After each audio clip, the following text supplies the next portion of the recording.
வணக்கம் மக்களே. சமீபத்தில் ஒரு நியூஸ் வந்து பார்த்திங்கன்னா ரொம்ப ஷாக்கிங்காக வெளியே வந்திருக்கு. என்ன அப்படின்னு பார்த்தீங்கன்னா, நம்மளுக்கு ரொம்ப பிடிச்சமான ஒரு பேர் வந்து பார்த்திங்கன்னா ஜோதிகாவும் சூர்யாவும். அவங்க கூட நம்ம வந்து பார்த்திங்கன்னா கனெக்ட் பண்ணுற அளவுக்கு வந்து பார்த்திங்கன்னா அவங்களோட பேர் வந்து பார்த்திங்கன்னா உண்மையிலே ரொம்ப சூப்பராக இருக்கும்னு நம்ம சொல்ல முடியும். அந்த வகையில் வந்து பார்த்திங்கன்னா இவங்க 2 பேருக்குமே வந்து பார்த்திங்கன்னா டைவர்ஸ் ஆக போகுது, விவாகரத்து நடக்க போகுது அப்படின்ற மாதிரி வந்து பார்த்திங்கன்னா ஒரு நியூஸ் வெளியாக இருக்குது. இதுக்கு வந்து முக்கியமான காரணம் வந்து பார்த்திங்கன்னா ஜோதிகா பண்ண சில வேலைகள் வந்து பார்த்திங்கன்னா அவங்க குடும்பத்தாருக்கு பிடிக்காமல் இருக்கிறதுனால இந்த மாதிரி ஒரு முடிவு எடுத்திருக்காங்க அப்படின்ற மாதிரி நியூஸ் வந்து வெளியே இருக்குது. இன்னும் அஃபிஷியலாக அவங்க கன்ஃபார்ம் பண்ணலை. என்ன நடந்தது அப்படின்னா, நம்மளுக்கு முன்னாடியே தெரியும் ஜோதிகா வந்து பார்த்திங்கன்னா கல்யாணம் பண்ணுறதுக்கு முன்னாடி வந்து பார்த்திங்கன்னா நிறைய படத்தில் வந்து பார்த்திங்கன்னா ஆக்ட் பண்ணிகிட்டு இருந்தாங்க. ஆனால் கல்யாணத்துக்கு அப்புறம் வந்து பார்த்திங்கன்னா நிறைய படத்தில் ஆக்ட் பண்ணுறதை ஸ்டாப் பண்ணிட்டாங்க. அதுக்கு முக்கியமான காரணம் வந்து பார்த்திங்கன்னா சூர்யாவோட குடும்பத்தார் தான். அவங்க வந்து இதுக்கப்புறம் நடிக்கக்கூடாது, நீ கல்யாணம் பண்ணிட்டா அப்படின்ற மாதிரி ஒரு ஆர்டர் போட்டதுனால வந்து பார்த்திங்கன்னா கொஞ்சம் கொஞ்சமாக ஸ்டாப் பண்ணிவிட்டு மூவி நடிக்கிறது ஜோதிகா விட்டுட்டாங்க.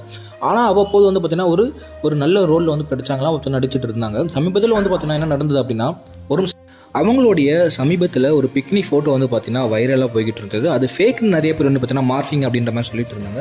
ஆனால் அது ரியலாக இருக்கும் பட்சத்தில் வந்து பார்த்திங்கன்னா இந்த சண்டை ஏற்பட்டிருக்கும் அப்படின்ற மாதிரி வந்து பார்த்திங்கன்னா ஒரு தகவல் வெளியாக இருக்குது. இது வந்து பார்த்திங்கன்னா அஃபிஷியலாக 2 பேருமே கன்ஃபார்ம் பண்ணலை. ஆனால் நம்ம பொறுத்திருந்து பார்க்கலாம் இது உண்மையாக பொய்யா அப்படின்றத. உங்களுக்கு மறக்காம நான் அப்டேட் பண்ணுறேன். நம்ம சேனலை சப்ஸ்கிரைப் பண்ணிட்டு ஃபாலோ பண்ணுங்கள். நன்றி, வணக்கம்.